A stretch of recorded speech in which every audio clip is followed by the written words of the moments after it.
The year people thought vampires were real. Find a soft place and let your head sink into your pillow.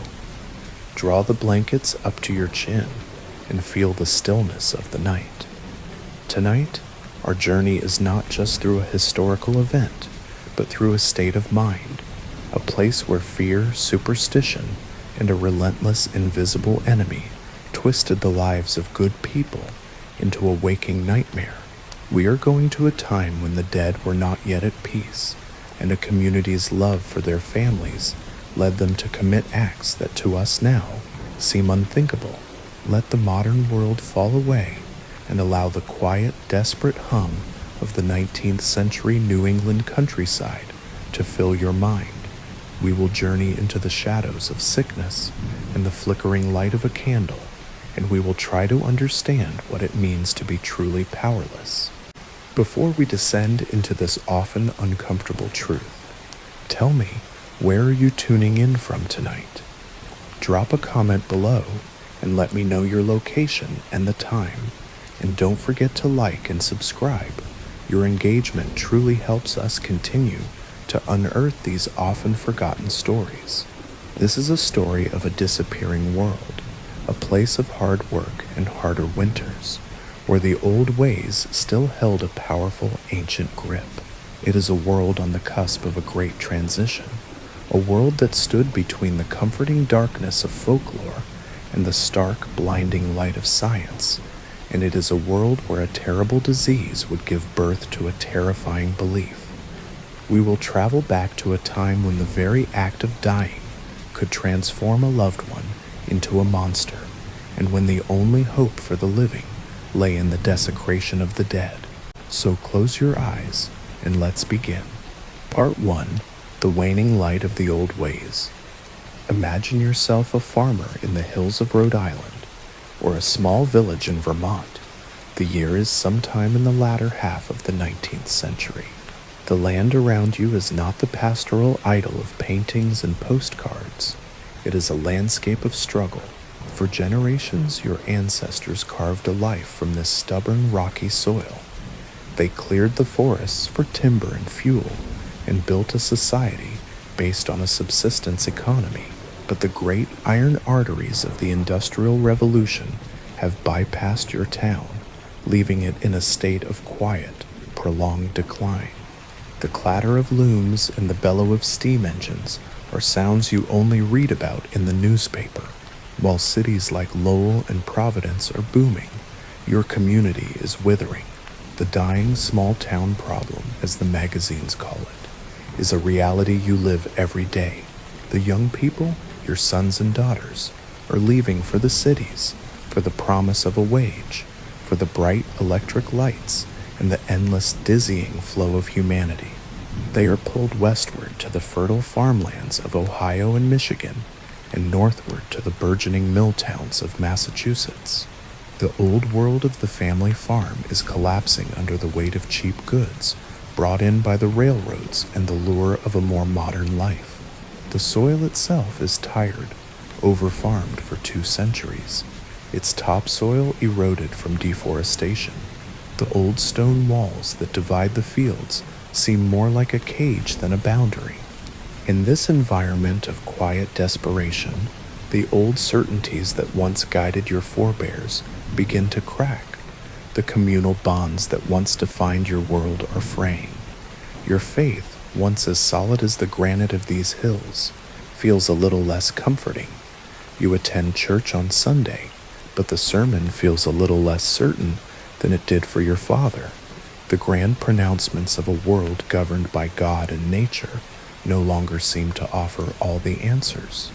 You are a people who have lost their place in the world, caught in the relentless grind of economic and social change. In this state of profound vulnerability, the mind reaches for something to explain the inexplicable, for something to give order to the chaos.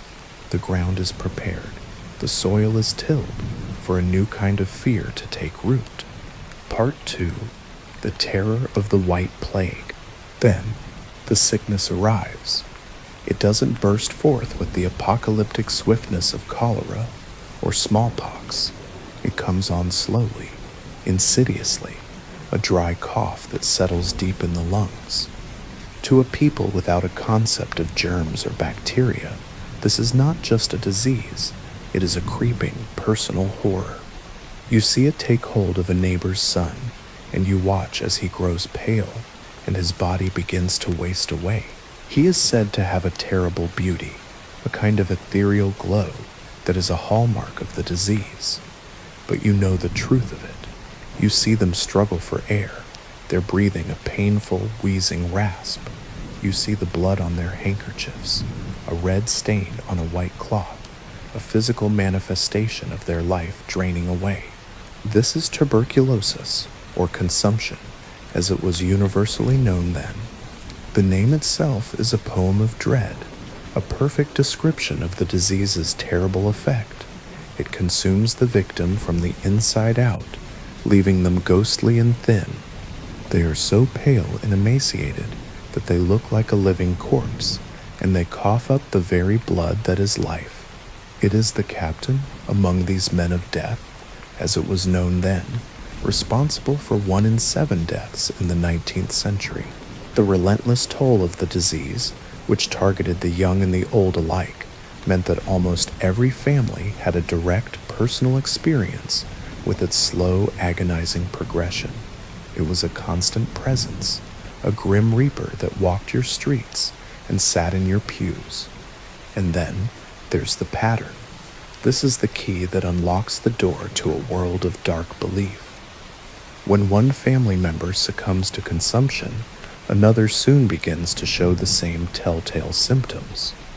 The sickness seems to stalk a family line, skipping a generation, only to return with a terrible, relentless force. You've heard the stories. One person dies, and then a brother or a sister begins to fade. The only possible conclusion is that the deceased is not truly gone. The corpse, still full of a terrible, malevolent vitality, is feeding on the living. It is a slow spiritual parasitism. The life force of the living is being drawn from them, nourishing the corpse in its grave. It's a symbiotic horror. The very act of the deceased rotting in the ground is seen as the reason for the continuing sickness. Without a scientific explanation, folk medicine and superstition flourished, filling the void where medical certainty should have been. Part 3. The birth of a folkloric vampire. The vampire of New England folklore is a far cry from the cloaked European aristocrat we know today. It is something much more personal and far more terrifying. It is your own mother, your brother, your child. The belief has its roots in old European beliefs about the restless dead, but here, in the cold, hard soil of New England, it takes on a new form. This isn't about fangs and blood-sucking. It's about a malevolent spirit feeding on a familial bond, a spiritual tether that must be severed. The folkloric vampire is not a monster that rises from the grave to stalk the night, but a malignant force that remains in its grave, slowly drawing the life from its kin. The symptoms of consumption themselves provide the irrefutable proof. The coughing fits, the night sweats, the slow, agonizing decline.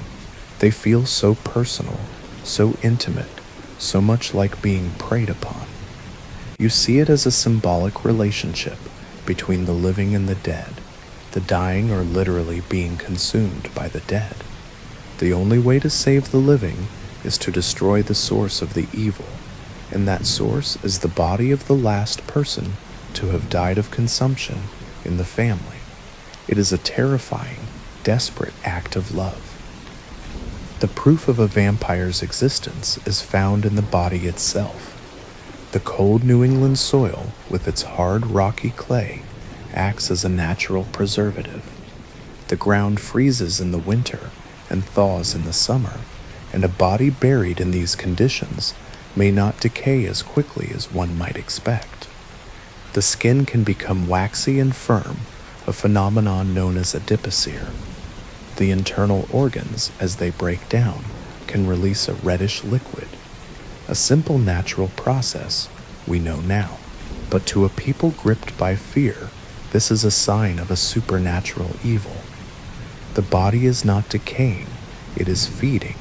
The reddish liquid is not decomposition, it is fresh blood, a testament to the fact that the dead have been feasting on the living.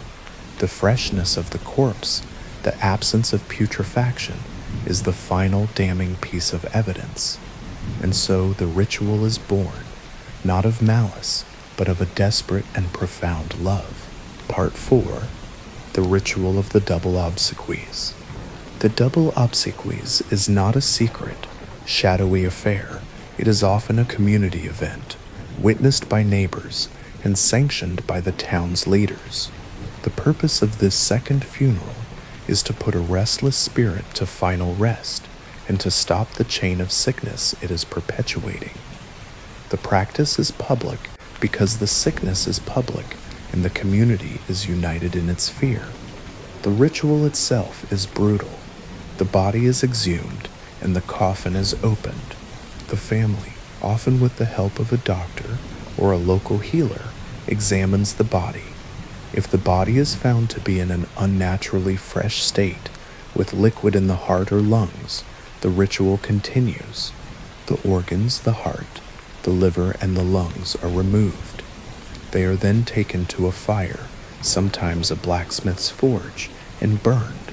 The smoke from the fire is said to carry the malevolent spirit away.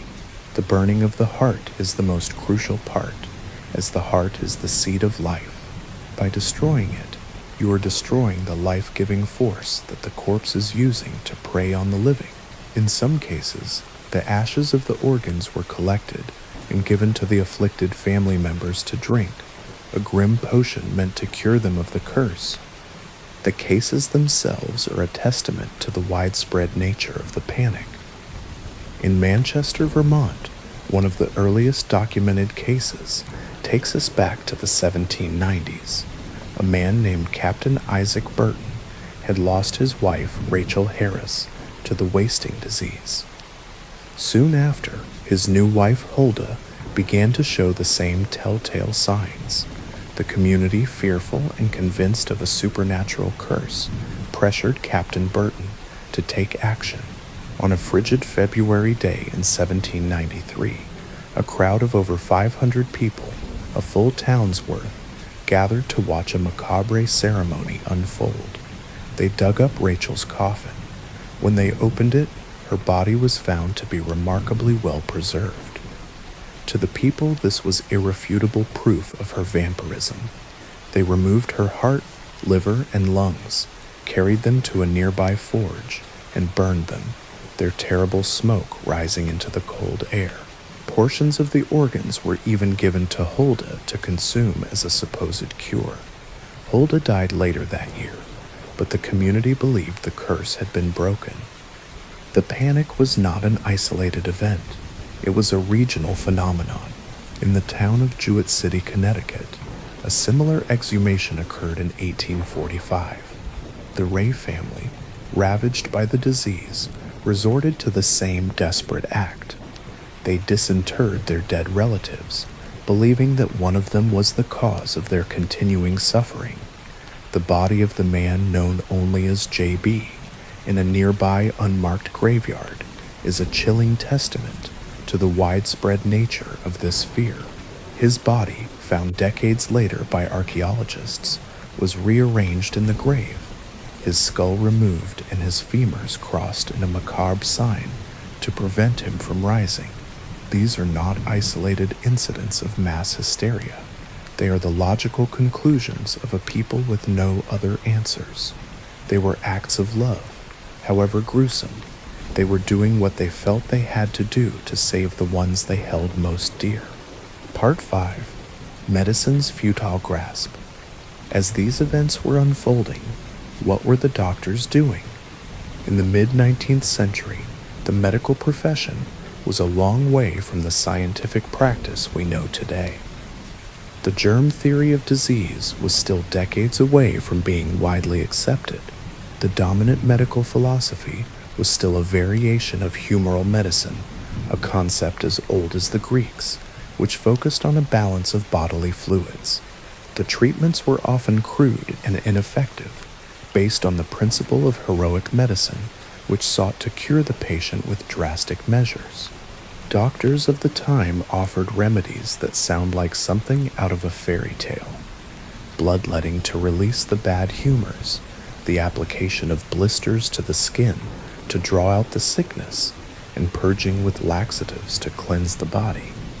They prescribed tonics and elixirs, often containing harsh chemicals like mercury or generous amounts of opium and alcohol, which gave the patient a false sense of relief, but did nothing to combat the disease. These treatments were costly and often more harmful than the disease itself. Furthermore, many rural doctors lacked formal medical training, having learned their trade through apprenticeships or by reading medical texts without any clinical experience. For many rural families, the local doctor was a last resort, a man with little to offer beyond platitudes and poisons. Without a scientific explanation for the contagious nature of consumption, folk medicine and superstition flourished. Families would turn to local healers, apothecaries, or their own home remedies passed down through generations. These acts, like the exhumations, were born of a desperate need to feel a sense of control over an uncontrollable disease. When a doctor says he can't help you, and you are watching your family die one by one, a ritual that promises to stop the decay and the suffering is far more appealing than a theory about invisible miasma in the air. The witch doctor was often a more comforting figure than the medical doctor. The Mercy Brown case and its final tragic acts would be the final dramatic clash between these two competing worldviews. Part 6.